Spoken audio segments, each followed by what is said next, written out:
Bonjour les amis, alors aujourd'hui je vais vous faire une vidéo surprenante. Regardez la qualité de ceci, je filme en 4K APS-C sur un Lumix S1. Et qu'est-ce que j'utilise comme objectif? Les TT Artisan les amis, TT Artisan.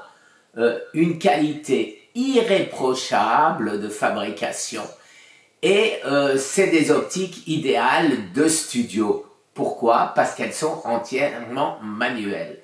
Alors, j'ai réglé ma mise au point. Vous voyez que j'ai un blurry background. Je filme l'optique, c'est un 1.4 35 mm, mais je suis en train de filmer, les amis, à 2.8 parce que de cette manière, eh ben, j'ai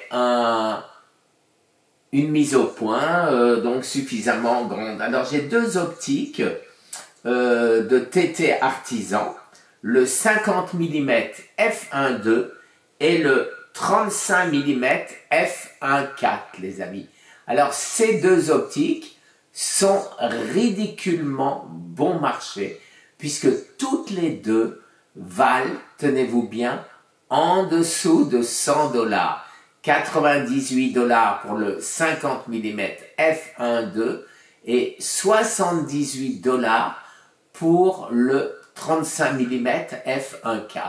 Alors effectivement, c'est extrêmement surprenant parce que quand vous regardez les amis, la qualité de fabrication, elle est fabuleuse. Il est lourd, il est tout en métal.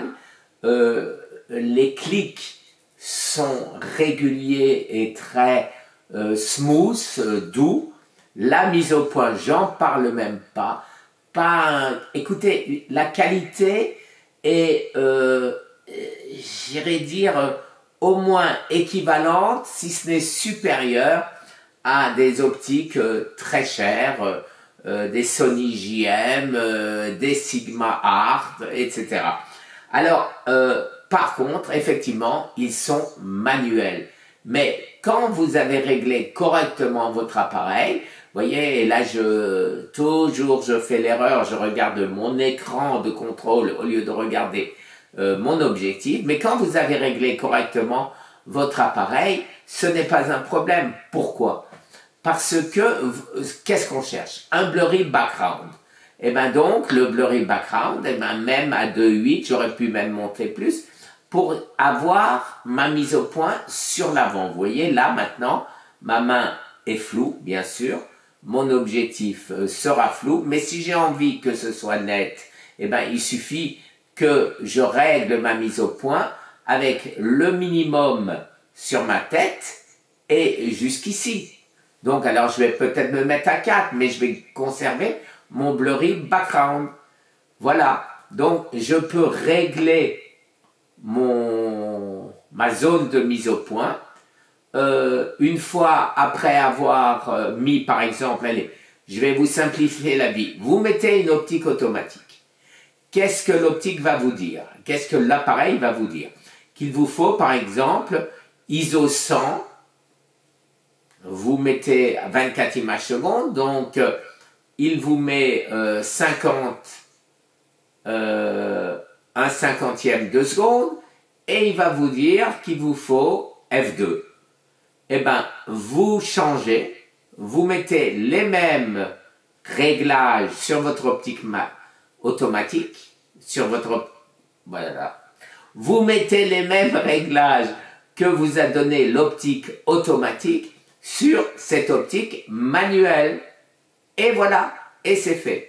Et si vous avez réglé votre appareil de manière à avoir l'exposition, vous savez, le blanc là, la montagne blanche dont je ne me rappelle plus le nom en français, eh ben, donc vous verrez que vous êtes exposé parfaitement. Et vous verrez dans l'écran de contrôle, si vous avez un petit écran de contrôle qui coûte entre 100 et 150 $, qui vous permet de voir votre mise au point. Là, ici, je l'ai réglé, c'est ouvert. Et donc, je vois, quand je suis vert, vous voyez, je suis net, je suis net, je suis net, je suis net, je suis toujours net, je suis encore plus net. Et là, je commence à être flou. Je recule, je recule, je recule. Et là, mon pull est parfaitement net. Et moi, je suis parfaitement net. Alors, c'est extrêmement facile. Et comme ça, vous faites votre réglage une fois pour toutes. Vos éclairages, s'ils ne bougent pas, j'ai 4 éclairages personnellement. Un de chaque côté et un en face. Et voilà. Et je peux montrer mes choses. Et si je veux faire un peu comme donc le ZV-E10 ou le ZV-1, c'est-à-dire montrer l'optique comme ça et que la mise au point passe sur l'optique, alors je peux le faire aussi simplement en réglant, comme j'ai dit, ma mise au point. Vous voyez, là je suis flou, bien sûr, et là, mon objectif est devenu net. Voilà, donc c'est très facile. C'est très facile. J'en montre un autre. Voilà, là il est net. Hein, il n'y a aucun souci. Voilà. Merci les amis. Alors vous voyez encore une méthode très facile pour faire de la vidéo.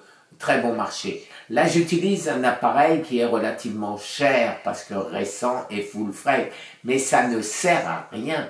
Si vous voulez mettre ces optiques qui existent en micro four third, en micro 4 tiers, vous achetez un appareil comme le G3 par exemple, que vous allez trouver aux environs de 200 $ en très bon état, qui va vous filmer non pas en 4K, mais en HD.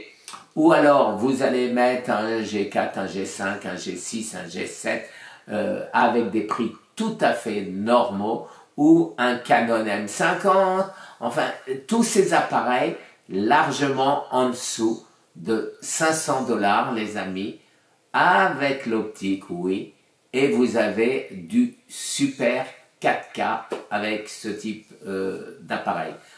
Attention, pas avec le M50, mais avec d'autres Lumix, par exemple le GX85, que vous allez trouver très bon marché, etc., etc., les amis.